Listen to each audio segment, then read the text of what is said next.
morning, and thank you for joining us today. My name is Kalila Imperatrice, and I'm an inspection leader here at the PCAOB, and will moderate this talk with Tim Sykes today. Tim is a deputy director in the Division of Registration and Inspections, and also serves as the program leader for our non-affiliate firm, which we also refer to as NAF program. All right. Thank you, Kalila, and good morning, everyone. I'm delighted to have this opportunity to speak with you again for our Small Business Forum. And I guess before we begin, and I know Brian had mentioned this, but as a reminder that the remarks that we provide today are ours alone and should not be attributed to the PCAOB as a whole or any board member or staff. We will focus our time in this session on 2022 and the inspection results from that inspection year. We will offer some examples of the types of audit deficiencies we found. We will provide some examples of good practices, and then we will take a deeper dive on audit committee communications, fraud, and independence. We specifically selected these areas of focus as they are relevant to many of our inspections of smaller firms. All right, Tim, since there's always a lot of interest in our inspection results, why don't we begin with a brief recap of what we saw last year in our 2022 inspection? All right, yes, in 2022, the PCAOB inspected 157 audit firms, reviewing portions of over 700 audits that generally had financial years that ended in 2021. Based on our inspection results, we did notice a concerning trend. The percentage of audit engagements reviewed that are expected to be included in Part 1A of an inspection report is higher in 2022 in nearly all firm categories. And this is when compared to 2021. And then also the percentage of engagements reviewed that are expected to be included in Part 1B is also higher than the prior year, largely due to an increase in deficiencies related to critical audit matters, audit committee communications, and audit documentation. In 2022, we observed a third consecutive year of increased engagements reviewed with at least one comment form, which, as many of you know, the comment form is the initial communication that we provide to an audit firm related to deficiencies that we observe during our inspections. Quite frankly, the rate of our inspection findings is going in the wrong direction, and auditors and audit firms need to refocus and dedicate their time, attention, and effort on improving the quality of their audits. PCAOB Chair Erica Williams has publicly stated that higher deficiency rates in 2021, coupled with increased comment forms for 2022, are a warning sign for the profession. She has further stated that it is, quote unquote, unacceptable that audit quality is trending down for the second year in a row. This comment relates to the inspection preview that was released in July. She has challenged auditors to sharpen their focus and prioritize their efforts to increase audit quality and ensure investors are protected. So Tim, what do you think that the firms can do to turn things around? Yes, that's a very good question, and it's important and, in fact, imperative that firms take immediate steps to identify the underlying root causes of the deficiencies and work to improve the quality of their audits. A critical aspect is to ensure firm leadership sets the right tone at the top for its audit partners and staff. The message from senior firm leadership should be unwavering in the importance of establishing a culture that prioritizes the importance of performing high-quality audits and recognizes and rewards audit quality. Specific areas of focus for all auditors include exercising professional skepticism, performing supervision and review, understanding the company's business and operations, and refocusing on the fundamentals of audit work. Speaking of our 2022 inspection results, let's poll the audience with a question. What audit area do you think had the most financial statement deficiencies in 2022? Was it A, revenue and related accounts, B, inventory, C, allowance for loan losses, D, equity and equity related transactions, or E, business combinations?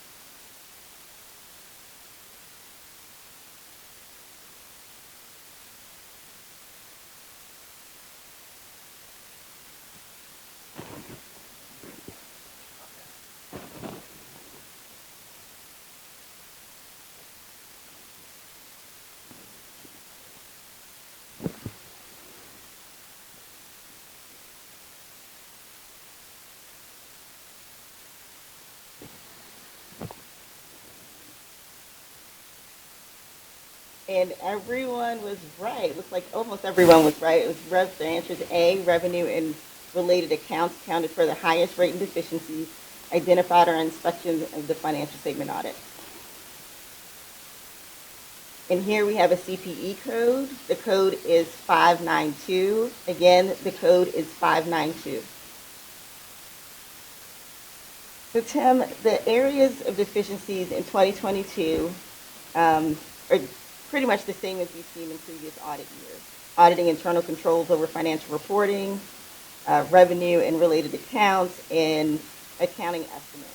Starting with ICFR, can you provide us some detail? Certainly. Our 2022 inspection findings were generally concentrated in the following 6 areas presented on the slide a moment ago: revenue, inventory, accounts impacted by business combinations, long-lived assets, allowance for credit losses, and equity. Many of the deficiencies identified in these areas relate to testing internal controls over financial reporting, or as more commonly referred to, ICFR. Deficiencies in control testing remain a common occurrence in both integrated audits and also when controls are tested in a financial statement audits. A couple of examples. The first, we observed that auditors did not sufficiently evaluate whether controls with the review elements selected for testing operated at a level of precision sufficient to prevent or detect material misstatements. In these instances, the auditors did not sufficiently evaluate the review procedures the control owners performed, including the procedures to identify items for follow-up, and the procedures to determine whether these items were appropriately addressed. This type of testing deficiency is the most common when testing management review controls. In our second example, auditors did not perform procedures to test the accuracy and completeness of the information produced by the company and used as the population for testing user access and change management controls. This failure impacted reliance on important reports used in other controls or substantive testing. And what are we seeing in the area of revenue and related accounts? Revenue is a frequently selected focus area in our inspections. And this is really driven by a couple of things. The first is related to the complexities often associated with revenue recognition, accounting policies and practices, and then also the corresponding auditing of such policies and practices. While we see deficiencies related to auditing of complex contractual obligations and performance measures related to revenue, what's most concerning is that we frequently identify deficiencies pertaining to basic auditing principles. Audit firms have put significant resources into training, development of practice aids and guides, and testing templates. We have observed this in their remediation responses. However, we continue to see deficiencies in fundamental accounting in such areas as response to significant fraud risk, sampling, confirmation procedures, testing the accuracy and completeness of data or reports produced by the company, and then also testing the data used in software-assisted procedures. In addition to auditing revenue, another area of common deficiency in our inspections is auditing accounting estimates. We observed deficiencies across a broad range of financial statement accounts and transactions related to audit accounting estimates. Our most common observations related to business combinations and goodwill and intangible assets, including other long-lived assets. However, we also had observations related to a number of other areas, including accruals and allowances, derivatives, equity and equity-related transactions, inventory, investment securities, revenue, and in the assessment and conclusions regarding going concern. Specifically, our observations can be described in the following ways. There was no risk assessment procedures performed for an estimate that includes a significant assumption. The second item, there's no substantive procedures beyond inquiry. Item number 3, insufficient evaluation of significant assumptions, which is often a growth rate, and if applicable, a company's intent and ability to carry out a specific course of action. The fourth item, insufficient evaluation of significant differences and/or conclusions reached between the work performed by a company specialist and the auditor engaged specialist. And then finally in this area, we observed insufficient testing of data used by the auditor engaged specialist. And some of these deficiencies do in fact relate to highly judgmental estimates, but as I just described, many of our observations include deficiencies that are fundamental in basic audit procedures. Those details about our most common deficiencies found on our inspections were very helpful. Turning to other PCAOB standards and rules, we continue to see deficiencies related to audit committee communications, fraud, and independence. I'd like us to spend some time on those issues this morning, starting with audit committee communications. First, can you give us a refresher on the requirements of audit committee communications? Yes, certainly, and this is a very important topic, and we've included some information on our slides, so I would ask you to refer to the slides now for some specific details and references regarding audit committee communication requirements, specifically AS 1301, paragraph 9 through 26. Briefly, investors and other stakeholders look to audit committees of public companies to oversee the quality and sufficiency of the accounting and financial reporting processes of those public companies, as well as the audits of public companies. As part of an audit committee's oversight responsibilities, it is very important that audit committees engage in effective two-way communication with auditors and ask relevant questions throughout the audit. Some of these questions could very well be, has our audit engagement been inspected by the PCAOB? If so, were deficiencies identified? Also, were there any areas that required significant discussions with the PCAOB that did not result in a comment form? Some other questions might be, has the engagement partner been inspected on another engagement? If so, what was the results of that inspection? And then another question for consideration would be, what is the audit firm doing to address overall increased inspection findings? All right, the lack of required communication was evident throughout our inspections that we reviewed. Can you give us some examples of the deficiencies that we saw? Yes. In this area, we observed deficiencies where the audit firm failed to make required communications, including the overview of the audit strategy, information regarding fraud risk related to management override of controls, and other significant risk identified through its risk assessment procedures. We also observed instances where the audit firm failed to communicate to the issuer's audit committee the basis for the auditor's conclusion regarding the reasonableness of critical accounting estimates. At times, audit firms failed to communicate the names, the locations, and plan responsibilities of other accounting firms and specialists who were not employed by the auditor that performed audit procedures in the current period audit. And then finally, we observed deficiencies including the failure to provide a copy of the management rep letter, failing to communicate in writing to the audit committee all material weaknesses in the issuer's ICFR, and failing to communicate a complete list of uncorrected misstatement, all of which would have been identified during the audit. Thanks for that, Tim.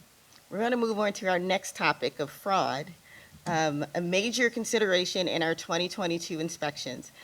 This polling question will get a sense of the audience's opinion in relation to the auditor's responsibility with respect to fraud. So I can see people are already answering the polling question, and the question is, in your opinion, what should the auditor's responsibilities be with respect to fraud?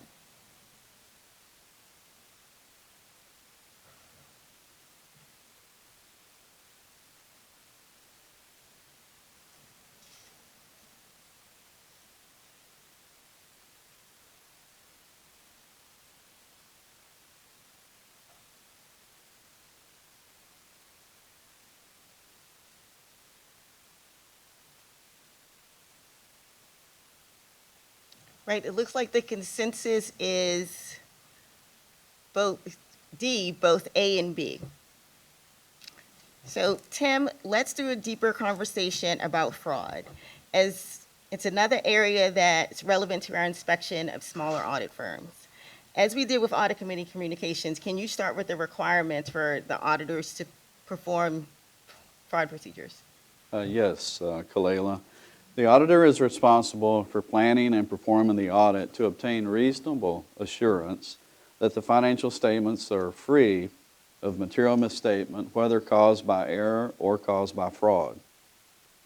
As you can see on the slide, there are various standards that are relevant and relate to fraud procedures. Some of these fraud procedures would include some of the audit procedures related to fraud would include 6 areas. One would be the identification and assessment of fraud risk factors. There would be making required inquiries, performing analytical procedures, responding to the assessed fraud risk factors, communicating where appropriate, and then finally preparing appropriate documentation. We'll talk about these in a bit more detail. One of the first steps that should be taken by the auditor is to identify fraud risk factors. Fraud risk factors are events or conditions indicating an incentive or pressure to perpetrate fraud, an opportunity to carry out the fraud, and/or an attitude or rationalization that justifies fraudulent action. The fraud triangle is where it starts, and the auditor should identify relevant fraud risk factors at the issuer. Subsequent to identifying these fraud risk factors, the auditor should assess those risk factors. AS 2401 paragraph 13 stresses the importance of exercising professional skepticism. And then in AS 2110 paragraphs 56 and 57, these paragraphs note specific inquiries that the auditor is required to make regarding fraud risk. And these inquiries include inquiries of management, inquiries of the audit committee or equivalent or its chair. If the company has an internal audit function, inquiries of appropriate internal audit personnel. And then also the auditor should inquire of others within the company and the organization about their views regarding fraud risk. When you look at analytical procedures, the auditor should look to see if there is contradictory evidence and continue to exercise professional skepticism. And then AS 2401, paragraphs 79 through 82, discuss requirements around communicating about possible fraud to management, the audit committee, the SEC, and others. And then AS 2401, paragraph 83, discusses requirements around documenting the auditor's consideration of fraud. So to summarize this, we've talked about 6 things. Identify and assess fraud risk factors, make required inquiries, perform analytical procedures, respond to the assessed fraud risk factors, communicate where appropriate, and prepare appropriate documentation. Well, Tim, we've covered a lot of requirements. So what procedures should auditors perform to specifically address the risk of management override of control?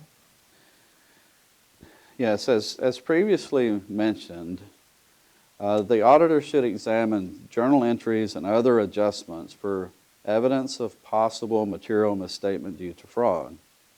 Further, the auditor should review accounting estimates for biases that could result in material misstatement due to fraud, and should also evaluate whether the business purpose for significant unusual transactions indicate that the transactions may have been entered into to perpetrate fraud.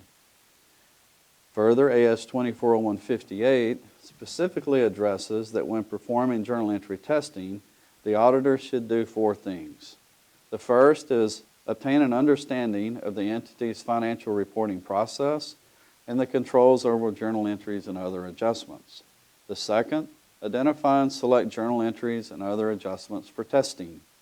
And then the third, determine the timing of the testing. And finally, number 4, inquire of individuals involved in the financial reporting process about inappropriate or unusual activity related to the processing of journal entries and other adjustments. Oh, that was very helpful, Tim. And again, the audience can refer back to the slides for some additional details on the points that Tim are covering today. And let's spend a few minutes discussing how not following these requirements may result in deficiencies. So what deficiencies did we see in our inspections regarding fraud procedures? Yes, Kalela, we actually identified a number of different deficiencies in this area, and I'll highlight a few of the broad categories of deficiencies. In certain instances, the audit firm did not perform sufficient procedures in the identification and response to the risk of management override, including testing journal entries. There are examples where the audit firm did not test the completeness of the population from which journal entries were selected. Additionally, sometimes the audit firm did not consider the characteristics of potentially fraudulent entries or adjustments for the purpose of identifying selecting specific items for testing. In other instances, the audit firm did not perform any procedures at all. There were also instances where we observed that audit firms did not obtain an understanding of the issuer's financial reporting process and the controls over journal entries and other adjustments. And then finally, we observed instances where the audit firm did not perform required inquiries, including inquiring of internal audit, who might be reasonably expected to have information that is important to the identification and assessment of the risk of misstatement, of material misstatement related to fraud. And we're just going to do another CPE code right now, and that is 254. So please enter 254. So given the importance of auditor independence to the public's trust in the quality of audit services, we will turn to the topic of independence. As we did previously, why don't you give us an overview of the requirements? Yes, independence. This is a topic that we've heard about since we were students in university. And by far the most important statement I can make today regarding independence is really a rule that we learned in our first auditing course. That is, that auditors are required to be independent of their audit clients, both in fact and in appearance. And then when you look at specific rules, Rule 3520, Auditor Independence, states that a registered public accounting firm and its associated persons must be independent of the firm's audit client throughout the audit and professional engagement period. In addition, it requires the audit firm to satisfy all other independence criteria applicable to the engagement, including the independence criteria set out in the rules and regulation of the Commission under the federal securities laws.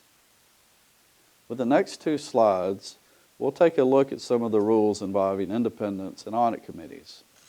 Rule 3524 relates to audit committee pre-approval of certain tax services. This rule requires that when seeking audit committee pre-approval to perform for an issuer audit client any permissible tax service, the public accounting firm shall do three things. The audit firm should describe in writing to the audit committee of the issuer certain aspects pertaining to the tax service. The second item is the firm should discuss with the audit committee of the issuer the potential effects of the services on the independence of the firm. And then finally, the audit firm should document the substance of its discussions with the audit committee of the issuer. Moving to Rule 3526, communication with audit committees concerning independence, this rule requires that a registered public accounting firm must, prior to accepting initial engagement, describe and discuss certain aspects with the audit committee and document the substance of its discussion. This includes a couple of important aspects. The first is to describe in writing to the audit committee all relationships between the registered public accounting firm or any affiliates of the firm and the potential audit client, or persons in financial reporting oversight roles at the potential audit client that, as of the date of the communication, may reasonably be thought to bear on independence. And the second item is to discuss and document its discussion with the audit committee of the potential effects of the relationships described above on the independence of the registered public accounting firm, should it be appointed to be the potential audit client's auditors. Now, This should be familiar to all of us, and it's not as complicated as it may sound. I realize there's a lot of words there, but I would encourage you to go back and refresh yourself as it relates to these requirements. okay, so can you take this time to go over a few of the deficiencies we saw? Yes, again, in the independence area, it's an area where we see frequent deficiencies, and it's an area that's a critical element to be addressed by a firm's QC system and remains an area for improvement. In recent inspections, we continue to identify violations of financial relationship requirements of Rule 201 of the Securities and Exchange Commission Regulation SX. Also, for some audit firms, we identified instances where audit committee approval was not obtained for certain audit-related services, non-audit services, or tax services prior to the auditor being engaged to perform such services.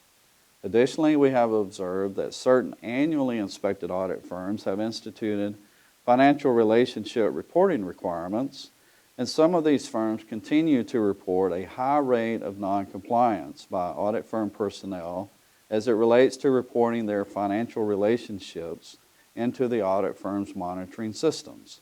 This also provides cause for concern. And then I would also like to mention quickly that, as you know, there is a new section of our audit report that's known as Part 1C for independence that includes independence violations that would be identified by the PCAOB during the course of its inspection procedures.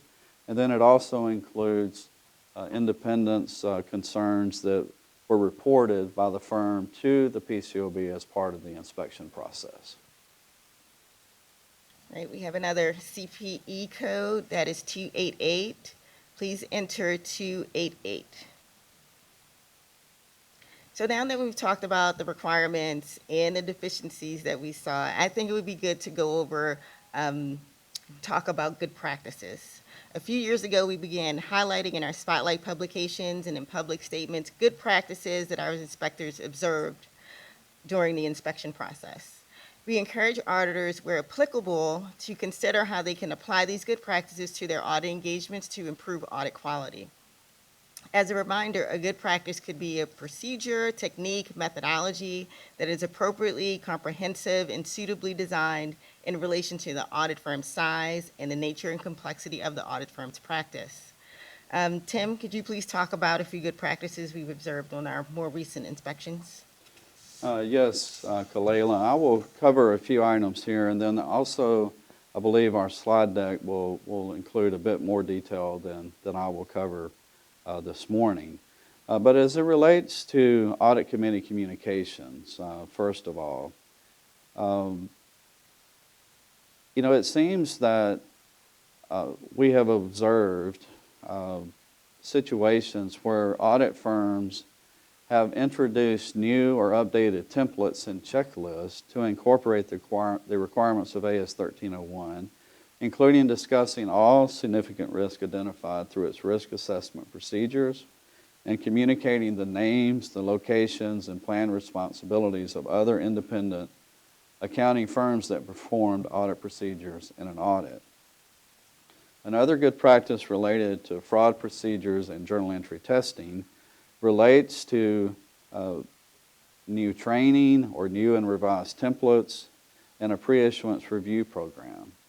And then third, as it relates to independence, there's one good practice I'll highlight here, and this is where the audit firm updated the engagement letter template that is used by engagement teams to include a space for a signature of the issuer's audit committee chair as evidence of pre-approval for audit and non-audit services. And then finally, in another example, an audit firm included a detailed pre-approval checklist requiring the auditor, among other things, to describe, assess, and document the services being provided. I'm sure those were very helpful, good practices, and would be well received by the auditors that are watching the program today. So having talked about the common deficiencies of the 2022 inspections, I want to turn our focus to what we're doing on our inspections that are currently underway. Many of our inspection plans for this year were presented in the staff priorities for 2023 inspection spotlight, which is out on our website if you want to take a look. Given that our time is limited today, can you go over a few highlights from that publication? Yes, certainly, Kalela. The 2023 inspection plan is informed by economic and geopolitical volatility and the potential repercussions on public company audits. We continue to select financial statement focus areas that are generally more complex in nature, require significant judgment, and/or may be particularly susceptible to change. We are scrutinizing the robustness of the auditor's risk assessment, including whether the auditor obtained a thorough understanding of the business and operations, whether there were any changes in the company's control environment, and the auditor's response to risk of material misstatement, including the risk of fraud. The economic environment may have also created greater opportunities, incentives, and pressures for individuals to commit fraud. We are looking at how the auditor identified and assessed risk of material misstatement due to fraud when planning and performing the audit, including how auditors evaluated the design of the public company's controls that are intended to address the risk of fraud, including the risk of management override of controls, and how the auditor determined whether those controls have been implemented. We're also looking to see how the engagement teams considered how fraud could be perpetrated or concealed by presenting incomplete or inaccurate disclosures or by omitting disclosures necessary for the financial statements to be presented fairly in conformity with applicable financial reporting frameworks. The third item is considered the responses from inquiries of management and the audit committee concerning whether possible illegal acts, such as potential noncompliance with sanctions and other laws and regulations, have occurred. The fourth item of focus or area of focus would be an evaluation of whether the business purpose for significant unusual transactions indicated that the transactions may have been fraudulent. And then finally, inquired about whether management has received tips and complaints regarding the public company's financial reporting, including submissions to the audit committee of concerns regarding questionable accounting or auditing matters at the company. And if so, how did management respond in those situations? And then finally, as it relates to our plan for 2023, independence will remain an area of focus. In particular, we plan to focus and have focused on an audit firm's independence with respect to non-auditing services.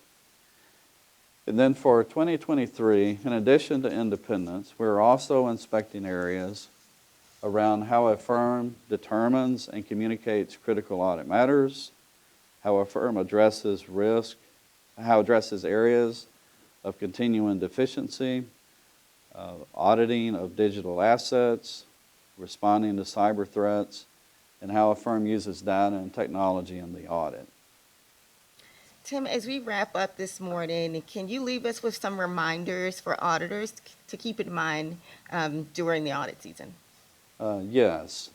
I mentioned this earlier, and we'll kind of summarize where we began, is that everyone needs to know and recognize and place an important emphasis on the fact that audit quality is trending down for a second year in a row. And as I noted earlier, PCAOB Chair Erica Williams has called these results, quote unquote, unacceptable. She has challenged auditors to sharpen their focus and prioritize their efforts to increase audit quality and ensure investors are protected. The second item is auditors need to understand the business of the public company and its environment to understand the events, conditions, and activities that might reasonably be expected to have a significant effect on the risk of material misstatement. A third item would be that auditors need to focus on the basics of audit work, such as performing core procedures like evaluating information for reliability. The fourth reminder would be that auditors need to exercise the appropriate level of professional skepticism and display an attitude that includes a questioning mind when gathering and objectively evaluating audit evidence. And finally, auditors should consider the impact of economic sanctions on financial reporting and compliance with laws and regulations. Those are a few items to remember. Then I would point out one other item is in the Spotlight document itself, kind of toward the very back, there's a call-out box that also includes reminders for auditors as well to consider. Okay.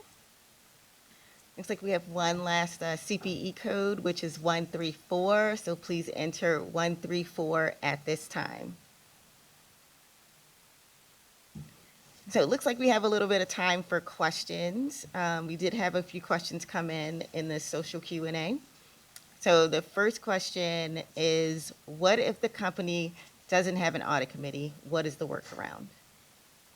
Yeah, in a situation like this, I believe the expectation would be that the communications occur to the full board itself if an audit committee is not available or present or utilized by the company.